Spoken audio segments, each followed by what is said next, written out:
આપણે કોને બોલાવશું? તમારા બેનના દીકરાને ને? એવું કરશું. આપણે હમણાં ગુરુ પૂનમ ગયા, આપણે ઓલું ભગવાન જવાની વાત હતી ને, આપણે નથી જવું. તમને ખબર નથી ને? હવે શોભાબેન આપણે બપોરે શું છે યાદ છે? નકરા મગ ખાવ? મગ ચોખા ને રોટલી. હવે આજ છે ને શોભાબેન ખમણ ખવડાવવા છે. ખમણ નહીં લ્યો, લાડવા એ રસોઈમાં સારું છે શોભાબેન.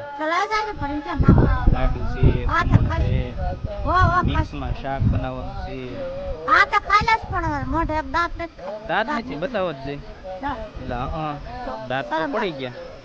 તો હવે આપણે દાંત નવો નખાવો છે શોભાબેન. આ દાંત સારો જ છે ને આપણે. આ જેવું થોડું કાં જૂનું આપણા ઘટી શોભાબેન. આપણે અહીં કઈ ઉત્સવ મનાવવો છે? માતાજીનું માંડવો, બીજું કાંઈ નહીં. આપણે માતાજીનું માંડવો અહીં રાખો. પર્યાવરણ શું છે તમારી પાસે?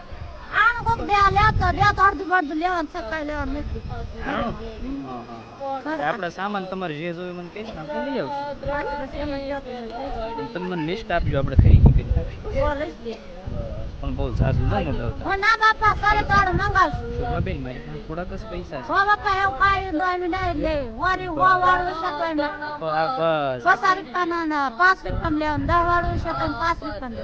આપણે મોંઘું નહીં